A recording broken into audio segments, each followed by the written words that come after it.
கருப்பு என்று சொல்லி ஒருவரை கலைஞர் பேச மாட்டார். ஏன்னா கருப்பை நேசித்த தலைவர் கலைஞர். கருப்புங்கிறது நம்ம இனத்தினுடைய அடையாளம், நம் தமிழ் இனத்தின் அடையாளம். திராவிட இயக்கம் கருப்பை தான் அடையாளமாக காமிக்குது. அப்படி இருக்கும்போது கலைஞர் எப்படி பேசுவார்? கருப்பை இழிவுபடுத்துவது யாருடைய குணம்?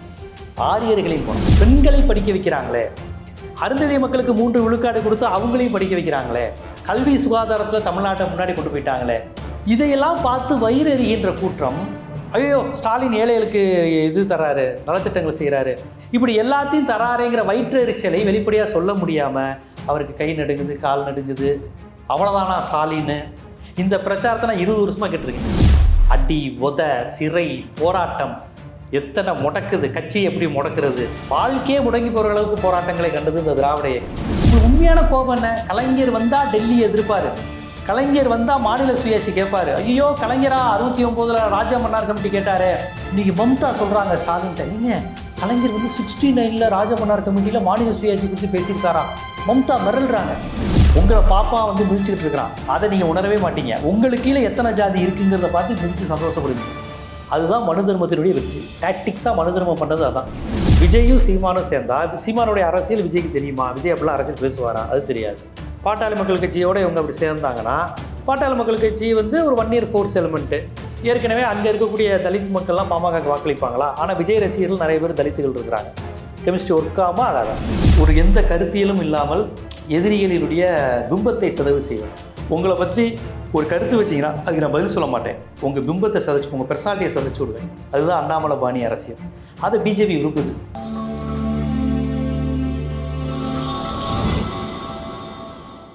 சிட்டிசன் டாக்ஸ் நேயர்களுக்கு வணக்கம். இன்றைய நேர்காணலில் நம்மோடு இணைந்திருப்பவர் ஊடகவியலாளர் திரு ஜீவ சகாப்தன் அவர்கள். வணக்கம். வணக்கம். கலைஞர் அவர்கள் வாழும்போது அவர் மேலே நிறைய அவதூறுகள் பரப்பப்பட்டுச்சு. அதை சகிச்சுட்டு தான் அவர் அரசியல் பண்ணார். இன்றைய முதலமைச்சர் மேலேயும் தனிப்பட்ட விமர்சனங்கள் நிறையா வைக்கிறாங்க. குறிப்பாக சொல்லணும்னா பிரேமலதா விஜயகாந்த் அவர்கள் அவரோட உடல்நிலை குறித்து பேசியிருக்காங்க. இது குறித்து உங்களோட பார்வை என்ன? இல்லை, திராவிட இயக்க தலைவர்கள் எல்லோர் மீதும் பார்த்தீங்கன்னா அவதூறுகளை மட்டும்தான் எதிரிகளால் பண்ண முடியும். இது தந்தை பெரியார் அவர்கள் மீதும் நிகழ்த்தப்பட்டது, கலைஞர் அவர்கள் மீதும் நிகழ்த்தப்பட்டது, அறிஞர் அண்ணா மீதும் நிகழ்த்தப்பட்டது, பேராசிரியர் அன்பழகன் மீது நிகழ்த்தப்பட்டது. திராவிட இயக்கத்தின் அடையாளங்களாக யாரெல்லாம் இருக்கிறாங்களோ அவங்க எல்லாரையும் அவங்க அவதூறு செய்வாங்க. இவங்க இப்படி, அவங்க அப்படி, எப்படிங்கிறதுக்கு எந்த ஆதாரமும் இருக்காது. போகிற போக்கில் அப்படி அள்ளி தெளிச்சுட்டு இந்த வாட்ஸ்அப் மெசேஜ் தான் இன்றைக்கி. இதுதான் காமராஜர் படிக்க வைத்தார், கலைஞர் குடிக்க வைத்தார், அவ்வளோதான். அந்த ஒரு லைன் தான். அதுக்கு முன்னாடி என்ன வரலாறு, என்ன உண்மை அவனுக்குமே தெரியாது. சர்க்காரியா கமிஷன் விஞ்ஞான ஊழல் கண்ணாடி பண்ணிட்டார். சர்க்காரியா கமிஷன்னா என்னதுரா? சர்க்காரியா ஊழல்னா என்னதுரா? சக்கரை ஊழலா, உப்பு ஊழலா? கேளுங்க, தெரியாது. அதை பரப்புறவனுக்கும் தெரியாது, அதை படிக்கிறவனுக்கும் தெரியாது. இப்படி அதே போல் காமராஜரை அண்டங்காக்கான்னு சொல்லி கலைஞர் பேசினார். உண்மையில் அவரை காக்காவோடு ஒப்பிட்டு பேசிய தலைவர் யாருன்னு வரலாறு தெரிஞ்சவங்களுக்கு தெரியும். அப்போ இப்படி இருக்கும்போது, ஏன்னா கருப்பு என்று சொல்லி ஒருவரை கலைஞர் பேச மாட்டார்.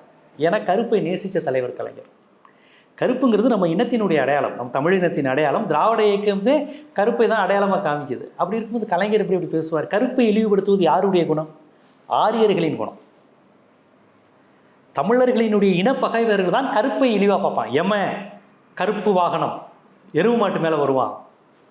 ஸோ எதையெல்லாம் பெரியார் மீது, கலைஞர் மீது, அண்ணா மீது, இன்றைய முதலமைச்சர் மீது அவர்கள் என்ன சொல்ல முடியாது? ஐயோ பெண் குழந்தைகளுக்கெல்லாம் படிக்க வைக்க ஸ்காலர்ஷிப் கொடுக்குறாங்களே, இப்படி வெளிப்படையாக திட்ட முடியாது. திட்டுனா பூனைக்குட்டி வெளியே வந்துடும்.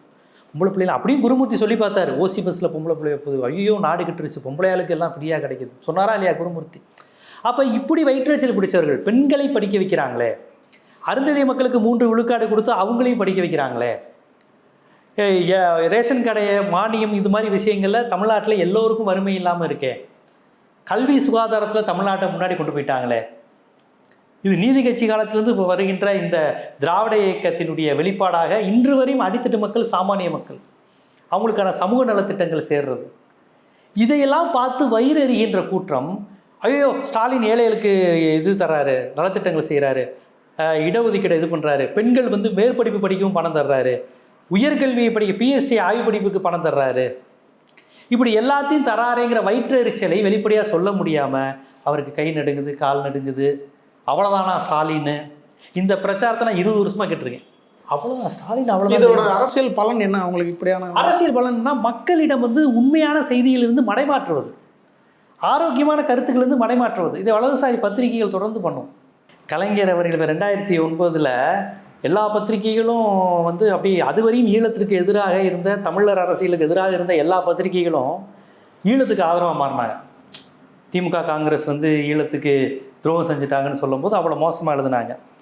அப்போ என்னங்கய்யா இந்த பார்ப்பன பத்திரிகைகள்லாம் உங்களை ஈழத்துக்கு துரோகி அப்படின்னு சொல்லும்போது கலைஞர் சொன்ன வார்த்தை தான் முக்கியமானது. எலி வலையானாலும் தனி வலை வேணும்னு ஈழப் போராட்டத்தையும் தனித்தமிழ்நாடு உணர்வையும் கேவலப்படுத்திய அன்றைய பத்திரிகைகள் இன்று ஈழப் போராட்டத்தை ஆதரிக்கிற மாதிரியான அவங்களுக்கு உண்மையிலே ஈழ உணர்வு கிடையாது. திராவிட இயக்கத்துக்கு தான் ஈழ உணர்வு உண்டு. இப்படி பேசுகிற நிலைக்கு வந்திருக்கிறாங்களே, இது திராவிட இயக்கத்தின் வெற்றி. என் மீது தானே விமர்சிக்கட்டும், ஆனால் நான் கொண்ட கொள்கையின் வெற்றி. நாங்கள் பேசின தமிழ் அரசியலை இன்றைக்கி பார்ப்பன பத்திரிகைகள் பேசுகிறாங்கன்னா எங்களுக்கான வெற்றினார். அதனால் இந்த விஷயங்கள்லாம் இப்படி சும்மா எந்திரிச்சு உட்காந்து நடந்தது இல்லைங்க. எந்திரிச்சு உட்காந்து சும்மா அப்படி உட்காந்துட்டு ஏசி ரூமில் உட்காந்து நடந்ததில்லை. அடி, உத, சிறை, போராட்டம் எத்தனை முடக்குது, கட்சி எப்படி முடக்கிறது, திராவிட நாடு கோரிக்கை கேட்கும்போது ஒரு பிரச்சனை, இந்திய எதிர்க்கும் போது பாளையங்கோட்டை சிறை, அப்படி பல்வேறு விஷயங்கள், வாழ்க்கையே முடங்கி போகிற அளவுக்கு போராட்டங்களை கண்டது இந்த திராவிட இயக்கம். அப்போ நீங்கள் இது உங்களுக்கு உண்மையான கோபம் என்ன? கலைஞர் வந்தால் டெல்லி எதிர்ப்பார், கலைஞர் வந்தால் மாநில சுயாட்சி கேட்பார். ஐயோ கலைஞரா 69 ராஜா மன்னார் கமிட்டி கேட்டார். இன்றைக்கி மம்தா சொல்கிறாங்க ஸ்டாலின்கிட்ட, ஏங்க கலைஞர் 69 ராஜமன்னார் கமிட்டியில் மாநில சுயாட்சி குறித்து பேசியிருக்காரா? மம்தா மிரள்றாங்க. சித்தராமையா இன்றைக்கி பேசுகிறாரு இந்திய எதிர்ப்பெல்லாம். சித்தராமையா கடந்த முறை சிஎம்மாக இருந்தப்போ பேசினார். எல்லாத்துக்கும் தமிழ்நாட்டுக்கு முன்மாதிரி. இன்னைக்கு கர்நாடகா தனிக்குடி கேட்குது, தமிழ்நாட்டுக்கு தனிக்குடி 71 இந்திரா காந்தி இருந்தப்பயே கோரிக்கை வைத்தவர் கலைஞர் அவர்கள். இன்றைக்கி முதலமைச்சர்களுக்கெல்லாம், கலைஞரை எதிர்க்கின்ற முதலமைச்சர்களுக்கும் குடியரசு சுதந்திர தினம் அன்னைக்கு கொடியேற்றுகின்ற உரிமை வாங்கி தந்தது கலைஞர். இப்படி பல மாநிலங்களுக்கு மாநில சுயாட்சிக்கு முன்மாதிரியாக இருக்கிறதுனால டெல்லியின் ஆதிக்கம் தவிடுபடியாது சதுரி ஓடுது. அப்போ டெல்லி ஆதிக்கத்தை எதிர்க்கிறாரே, ஆரிய ஆதிக்கத்தை எதிர்க்கிறாரே, இடஒதுக்கீடு கொண்டு வர்றாரு, கடையனினும் கடையனாக இருக்கிற சமூகமாக பார்த்து கை தூக்கி விடுறாரு. பெண்கள் படிக்க வாங்க, திருநங்கைகள் படிக்க வாங்க, மாற்றுத்திறனாளிகள் சொல்லுங்கள், ஊனமுற்றோர்னு சொல்லாதீங்க அப்படின்னு. அதாவது ஏன்னா அது கூட சைக்காலஜிக்கலாக ஒருத்தனை பாதிக்கும். அப்போ ஒரு மாற்றுத்திறனாளின்னு சொல்லுங்கள் அப்படின்னு சொல்லி தன்னம்பிக்கை இங்கே உண்டு பண்ணி திருநங்கைகளுக்கும் திருநர்களுக்கும் மாற்றுத்திறனாளிகள் உண்டு பண்ணி அவங்களுக்கு ஒரு மார்ஜினலைஸ்டு பீப்புளாக பார்த்து கலைஞர் பண்ணுவாருங்க. கலைஞர் மாதிரி ஒரு தலைவர் இனிமேல் வரமாட்டார். நான் சொல்கிறதெல்லாம் சாதாரண விஷயம் கிடையாது. ஏன்னா ஒரு பட்டியல் சமூகத்தினருக்கு உதவி செய்யும் போது தன்னையும் ஒரு ஒடுக்கப்பட்டவராக நினச்சிக்கிட்டு தான் கலைஞர் பண்ணுவார். இது நான் மிகையாக இல்லை. வரலாற்றில் இது சு சமுத்திரன்னு ஒரு எழுத்தாளர், அவர்கிட்ட சொல்கிறாரு, ஏதோ ஒரு உரையாடலில் 2 பேரும் பேசும்போது சொல்கிறாங்க, தலைவரே நான் ஒரு பனையேறி சமூகத்தை சேர்ந்தவன், அந்த சமூகத்திலேருந்து இன்றைக்கி இந்த நிலையில் வந்திருக்கேன், என்னையெல்லாம் நீங்கள் என்றைக்கும் ஆதரிக்கணுன்னு கலைஞர் சொல்கிறாரு. ஒன்றை விட கீழான சமூகத்திலேருந்து நான் வந்திருக்கேன் அப்படின்னு. இன்றைக்கி எல்லாருமே தான் ஜாதி என்ன சொல்கிறான், ஆண்ட பரம்பரைக்கிறான். எல்லா சமூகத்தினரும் நாங்கள் யாருன்னு கேட்டால் நாங்கள் ஒரு காலத்தில் நல்லா இருந்தோம், இன்றைக்கி தான் அப்படி வந்துட்டோம் இப்படின்னு நகைச்சுவையாக வரலாறு பேசிக்கிட்டு இருக்கிறாங்க.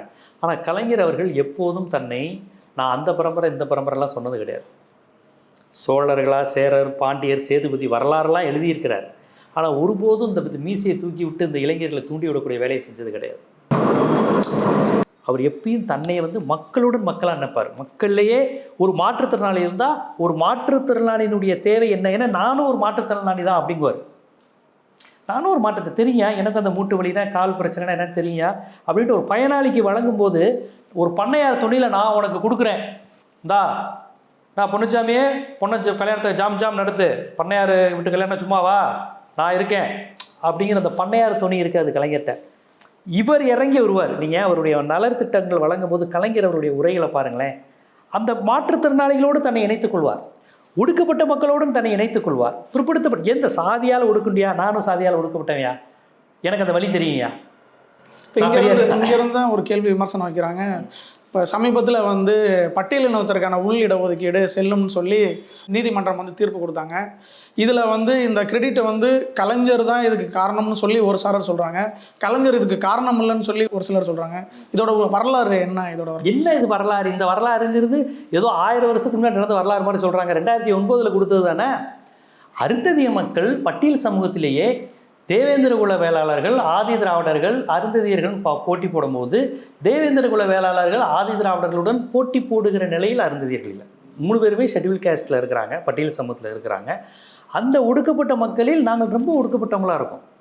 அதிகமான ஐயா தான் சொல்லுவார், அதாவது ஒரு காலத்தில் அருந்ததிய மக்கள்கிட்ட 5ஆம் வகுப்பு 8ஆம் வகுப்பு படித்தவர்களே எண்ணிக்கை குறைவு அந்த மக்கள். அப்போ அந்த மக்கள் எப்படி டாக்டர் ஆவான்? அந்த சமூகத்துலேருந்து எப்படி ஒருத்தர் இன்ஜினியர் ஆவான்? அவன் மாவட்ட ஆட்சியர் ஐஏஎஸ்ஸாக எப்படி ஆவான்? அப்போ அவன்லாம் வரக்கூடாதா? ஒரு செருப்பு தைக்கும் தொழிலாளி, ஒரு துப்புரவு தொழிலாளி, ஒடுக்கப்பட்டவர்களையும் சேரிக்குள்ளும் சேரிங்கிற மாதிரி அவ்வளோ ஒரு கீழ்நிலையில் இருக்கிற ஒரு மக்கள்னா அப்போ அவனுக்கு ஸ்பெஷல் கவனம் கொடுத்தா தான் முடியும். இதனால் கலைஞரை என்னென்ன பேச்சு பேசுனாங்க தெரியுமா? போலி தமிழ் தேசியவாதிகள். தெலுங்கனுக்கு கொடுத்துட்டான். கலைஞர் எந்த அடிப்பில் கொடுத்தாரு? தெலுங்கண்ணா கொடுத்தாரு. அவங்க தெலுங்கரா கன்னடாராங்கிறது டிஸ்பியூட், யாராக வேணாலும் இருக்கட்டுங்க. இந்த இல்லை நம்ம 3 பேர் இருக்குதுல, 3 பேரை விட யார் வலிமை குன்றவனாக இருக்கணும் அவனுக்கு கை தூக்கி விடுவதுதான் ஒரு அரசினுடைய வேலை. அந்த அடிப்படையில் தேவேந்திரர்களும் ஆதி திராவிடர்களும் இவங்க கருத்துப்படி, இந்த தமிழ் தேசியவாதிகள் கருத்துப்படி அவர் தமிழை, இவர் தெலுங்கு, அருந்ததியர்கள் தெலுங்கு, கலைஞர் தெலுங்குகள் கொடுப்பாங்க. ஏன்னா திராவிடம்னாலே தெலுங்கு தான், தமிழர்களுக்கு எதிரி தான். இந்த மாதிரிலாம் நிறைய பேர் உளறிக்கிட்டு இருக்கிறாங்கல்ல, அப்படிலாம் சொன்னாங்க. கலைஞருக்கு தெரியும் நம்ம இப்படி கொடுத்தா இந்த மாதிரிலாம் அவங்க உளருவாங்க. ஆனால் அதை பற்றி கண்டுக்கலையே. அருந்ததிய மக்கள் அவர் சாதியின் அடிப்படையில் ஒடுக்கப்பட்டவங்க தான் கொடுத்தாரு ஒழிய மொழியின் அடிப்படையில் இவங்க தெலுங்கர்கள், அவங்க கன்னடர்கள், இவங்க தமிழர்கள்லாம் பார்க்கல. எடப்பாடி பழனிசாமியை சந்தித்து நன்றி சொல்கிறாங்க. எடப்பாடி பழனிசாமி அவர்களுக்கு ஒரு வரலாறை நான் சொல்லிக்கிறேன், இது அவரால் மறுக்கவே முடியாது.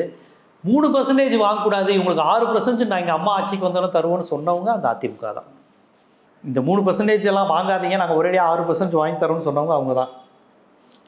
ஏன்னா அருந்ததியர்கள் கணிசமாக அதிமுகவுக்கு வாக்களிக்கக்கூடியவர்கள்.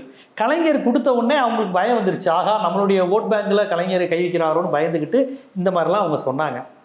3% கொடுத்ததுக்கு அதிமுக எடுத்த முயற்சி என்னன்னு மட்டும் சொல்லுங்க பார்ப்போம்.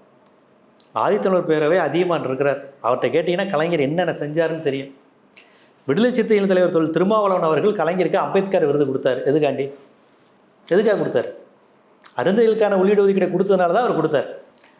அதனால் இது கொடுப்பதனால் ஆதி திராவிடர்களை பயித்துக் கொள்ளணும், தேவேந்திர குல வேளாளரை பயித்துக் கொள்ளணும், இந்த மாதிரி தமிழ் தேசியவாதிகள் தெலுங்கு ஜாதி கொடுத்துட்டாங்கன்னா இது எல்லா விமர்சனங்களையும் தாண்டி ஒரு ஒடுக்கப்பட்ட சாதிக்கு செய்வது தான் என் பொது வாழ்க்கையின் இலக்கு என்றுன்னு சொன்னார். அது மட்டும் இல்லை, அந்த அருந்ததி மக்களுக்கான 3 விழுக்காடு கொடுத்த நன்றி ஒழிப்பில் இதுவே எனது கடைசி தேர்தலாக இருக்கலாம்னு ஒரு மாதிரி உருக்குமாலாம் பேசினேன். சொன்னார், தலையில் தூக்கி வைத்து ஆடுகிறேன்லாம் பேசியிருந்தாங்க. ஆமாம், அதனால் அதையெல்லாம் கொச்சைப்படுத்தினா அந்த மனிதத்தன்மை கிடையாது. நீங்கள் கலைஞர் மீது கொள்கை அடிப்படையில் உங்களுக்கு விமர்சனம் தான் வைங்க, இதெல்லாம் கொச்சைப்படுத்துவது. ஒரு ஒடுக்கப்பட்ட மக்களுக்கு செஞ்சுருக்கிறாரு, அதையும் இழிவுபடுத்தி தெலுங்கர்னால செஞ்சீங்குவாங்க. திட்டமிட்டு தலித் மக்களுக்கான சண்டையை மூட்டி விடணும். அவர் கேட்க அப்படி ஒரு மூட்டி விடணுங்கிற ஆசை வரப்போகுது. அங்கே உண்மையிலேயே ஒரு பிரிவு இருக்குது. ஆதி திராவிடர்களும் அருந்ததியர்களும் ஒன்றா இல்லை, அது வருத்தத்துக்குரிய விஷயம். ஆதி திராவிடர்களும் அருந்ததியர்களோடு நாங்கள் உயர்ந்தவர்கள் அப்படின்னு சொல்லி பல இடங்களில் அங்கே அடிக்கிறாங்க. அந்த இப்போ கொஞ்சம் குறைவுன்னு வச்சுக்கோங்க. ஆனால் நடந்திருக்கு, விருதுநகர் மாவட்டத்திலே நடந்திருக்கு, எனக்கு தெரியும்.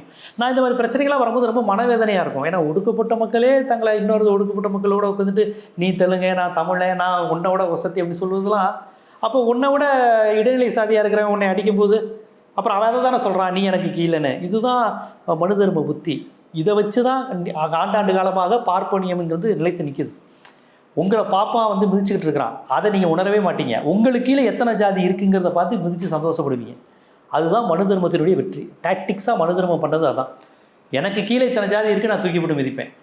எனக்கு மேலே இருக்கிற ஜாதியை பற்றி நான் கண்டுக்க மாட்டேன். அவன்கிட்ட நான் மிதி வாங்கிட்டு கோவிலுக்குள்ளே அவனை விட மாட்டான், அவன்கிட்ட போய் நின்றுட்டு வாங்கிட்டு போயிடுவேன். அதனால் இந்த மனநிலையை அவரெல்லாம் இதெல்லாம் கலைஞர் சந்திக்காத விஷயம் கிடையாதுங்க. அவர் பெரியாருடைய 1938 இந்திய எதிர்ப்பு போராட்டத்தில் கலந்துக்கிட்டவருங்க கலைஞர்.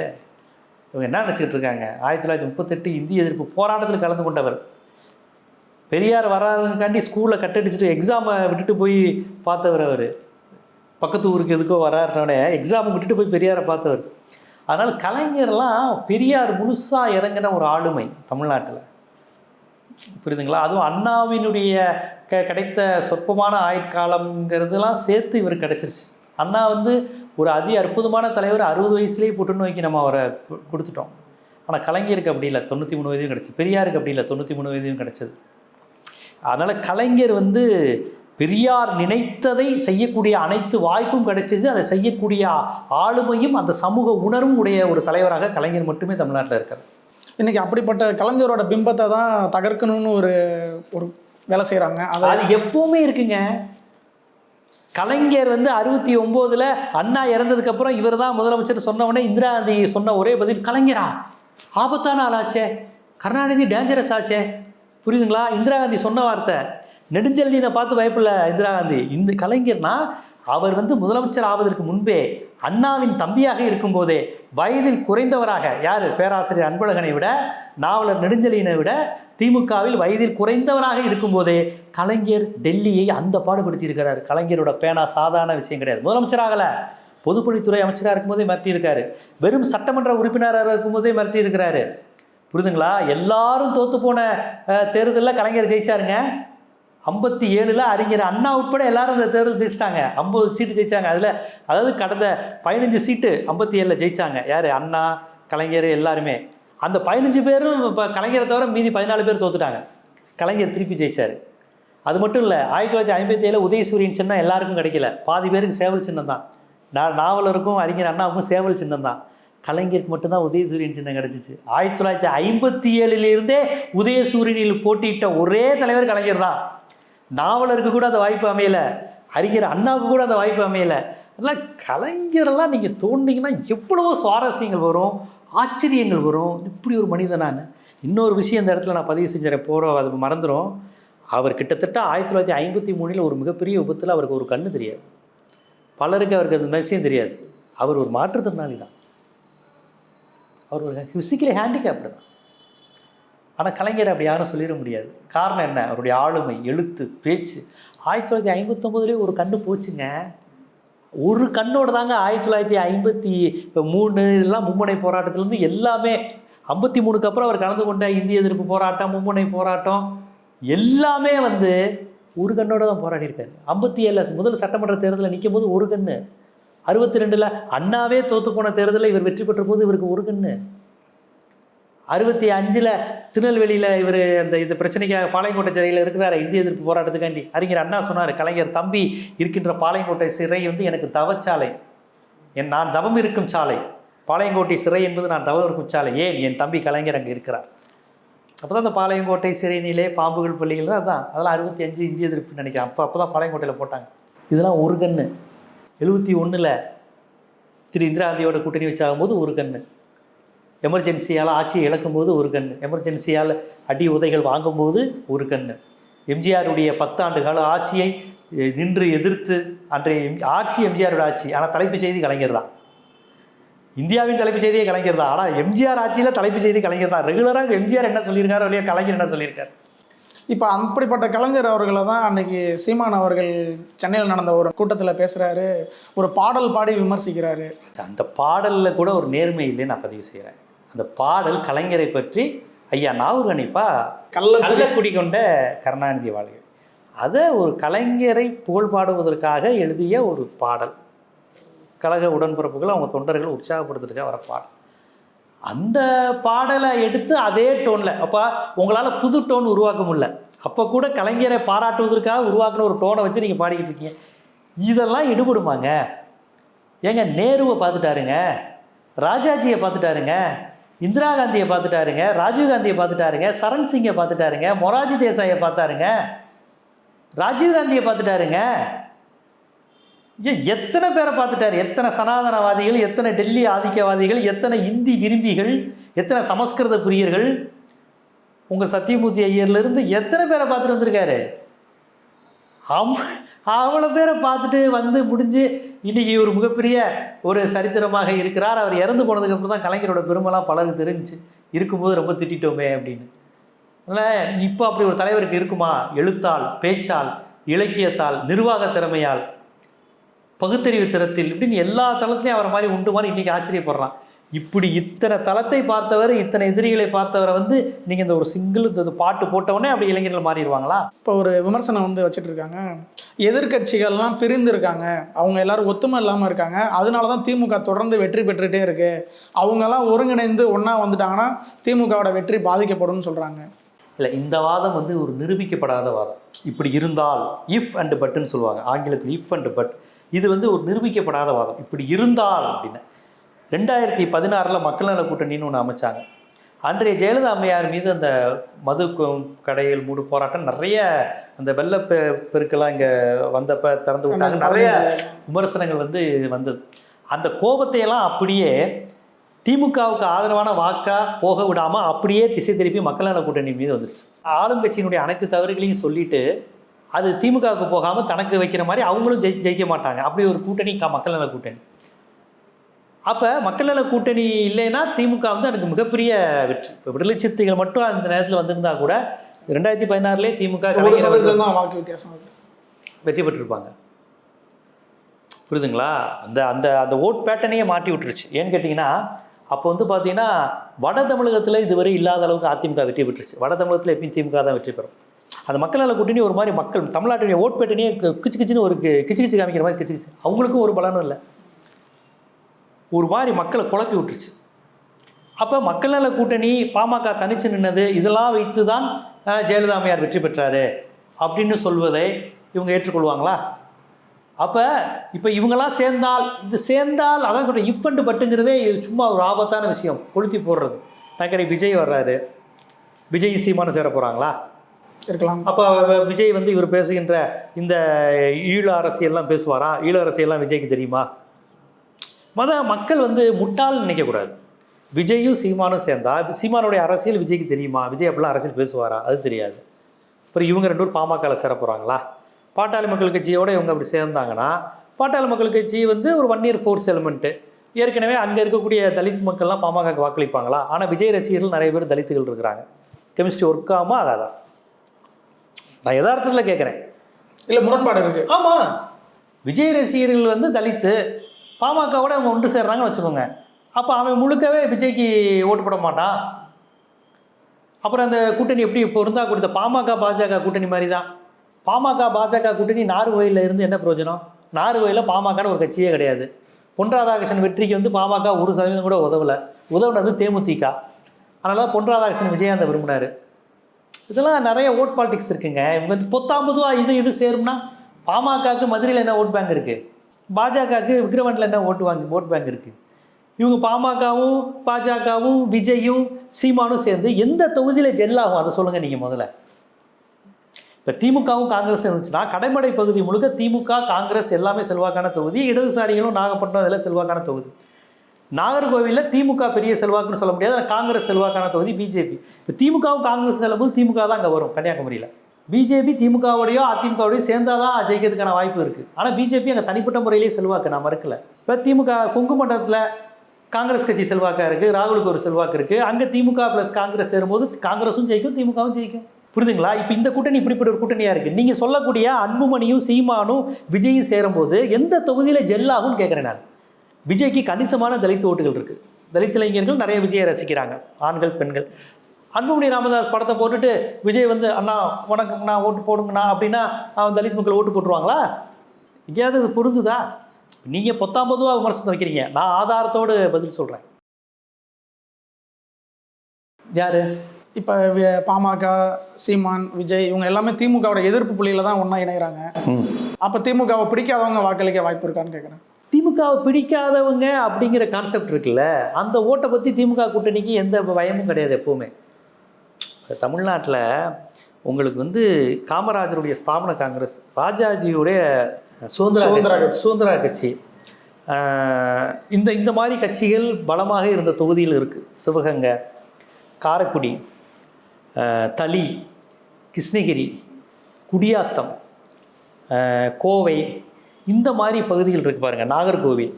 இந்த மாதிரி பகுதிகள்லாம் காமராஜருடைய ஸ்தாபன காங்கிரஸ், ராஜாஜியோடைய சுதந்திரா கட்சி, இந்த மாதிரி பகுதிகள் செல்வாக்காக இருந்த தொகுதி, இடதுசாரிகள் செல்வாக்காக இருந்த பகுதி, தளி, கிருஷ்ணகிரி, இதெல்லாம். இங்கெல்லாம் எப்போவுமே மாநில கட்சிகளின் மீது ஒரு வெறுப்பு இருக்கும் இவங்களாம் அந்த தேசிய கட்சிகள் பேசுகிறவங்க, ராஜாஜியோட முதலாளித்துவம் பேசுகிறவங்க, கொஞ்சம் சாதியவாதம் பேசுகிறவங்க. புரியுதுங்களா? இவங்க எல்லாருக்குமே வந்து திராவிட கட்சிகள் மீது வெறுப்பு இருக்கும். திராவிட கட்சிகள் மீது வெறுப்பு உள்ளவங்களுக்குலாம் எம்ஜிஆர் மீது கோவம் வராது, ஜெயலலிதா மீது கோவம் வராது, கலைஞர் மீது தான் கோவம் வரும். ஏன்னா அவர் தான் திராவிட இயக்க அடையாளம்னு அவங்களுக்கு தெரியுது. ஸோ இந்த நான் சொன்ன தொகுதிகளில் இந்த கட்சிக்கு ஓட்டு போட்டால் அந்த பாரம்பரியம் கொஞ்சம் இருக்குது. அது என்றைக்குமே திமுக எதிர்ப்பு, திராவிட எதிர்ப்பு, மாநில கட்சிகளுக்கு எதிரான பாரம்பரியம் உண்டு. ஸோ இவங்க இந்த அணி சேர்றவங்களாம் ஓட்டு போடுறதுனால அது புதுசாக ஒன்றும் பெரிய பாதிப்பை ஏற்படுத்தாது. அண்ணாமலை அவர்கள் மாற்றப்பட வாய்ப்பு இருக்குங்களா? இப்போ பாஜக மாநில தலைவராக அண்ணாமலை இருக்காரு, அவர் மாற்றப்படலாம் அப்படின்ற ஒரு தொடர்ச்சியாக சொல்கிறாங்க. அண்ணாமலைக்கு பாஜக கட்சிக்குள்ள, தமிழ்நாட்டு பாஜக கட்சிக்குள்ள கடும் எதிர்ப்பு இருக்குது. நயினா நாகேந்திரனாக இருக்கட்டும், வானதி சீனிவாசனாக இருக்கட்டும், எச் ராஜாவாக இருக்கட்டும், இலகணேசனாக இருக்கட்டும், சிபிஆர், பொன்னார், யாருமே எனக்கு தெரிஞ்சு அவருக்கு விரும்புகிற மாதிரி தெரியல. பாரம்பரியமான பாஜகவில் யாருமே அண்ணாமலை பக்கம் நிற்கலை. அவர் பக்கம் நிற்கிறதுலாம் அமர் பிரசாத் ரெட்டி நிற்கிறாரு, கரு நாகராஜன் நிற்கிறார். நீங்கள் நல்லா கவனிச்சு பாருங்கள். அவர் கூட வர்றது அவங்க 2 பேர் தான். கோயம்புத்தூர் போனால் வானதி சீனிவாசன் பக்கத்தில் நிற்பாங்க எலெக்ஷனுக்காண்டி, அவ்வளோதான். மற்றபடி வந்து கட்சிக்குள்ளே அவருக்கு பெரிய ஆதரவு இருக்கிற மாதிரி தெரியல. ஆனால் டெல்லி மேலிடம் அண்ணாமலையை தான் விரும்புது. அவங்க அண்ணாமலை தான் நமக்கு வேணுங்கிறாங்க. ஒரு எந்த கருத்தியலும் இல்லாமல் எதிரிகளினுடைய பிம்பத்தை சிதைவு செய்வது. உங்களை பற்றி ஒரு கருத்து வச்சிங்கன்னா அதுக்கு நான் பதில் சொல்ல மாட்டேன், உங்கள் பிம்பத்தை சிதைச்சு உங்கள் பர்சனாலிட்டியை சிதைச்சு விடுவேன். அதுதான் அண்ணாமலை பாணி அரசியல். அதை பிஜேபி விரும்புது. ஸோ அண்ணாமலை மாதிரியே ஒரு அடுத்தவர்களை ஒரு பிம்ப சிதைவு செய்வது, ரொம்ப அநாகரிகமாக அவங்கள காலி செய்வது, வீடியோ இந்த மாதிரி விஷயங்கள். இந்த மாதிரி ஒரு நபர் இன்னொருத்தர் கிடைப்பாரா அப்படின்னு அவங்க பார்க்குறாங்க. அதனால் அண்ணாமலை மாதிரி இன்னொருத்தர் கிடைப்பாரான்னு அவங்க ட்ரை பண்ணுவாங்க. அது யாருன்னு தெரியல. ஆனால் இப்போ இருக்க ரேஸில் இருக்க தலைவர்கள் யாருமே அண்ணாமலை லெவலுக்கு இறங்கி, வடிவில் ஒரு படத்தில் சொல்லுவாப்பில், நான் இறங்கி தூர் வாரினேன்னா அப்படிங்குவார். அந்த அளவுக்கு அரசியல் அவங்க விரும்புகிற அரசியலை செய்யக்கூடியவர்களான்னு கேட்டால் தெரியல. அதனால் அண்ணாமலை இடத்தை நிரப்புவது யார் அப்படிங்கிறது பாஜகவில் வந்து ஒரு $1 பில்லியன் கொஸ்டின் தான். ஏன்னா அவங்க எதிர்பார்க்குற குவாலிட்டிஸ் எல்லாமே அண்ணாமலைகிட்ட மட்டும்தான் இருக்குது. நேரம் ஒதுக்கி பல்வேறு கருத்துக்களை பகிர்ந்து கொண்டதற்கு நன்றி சார்.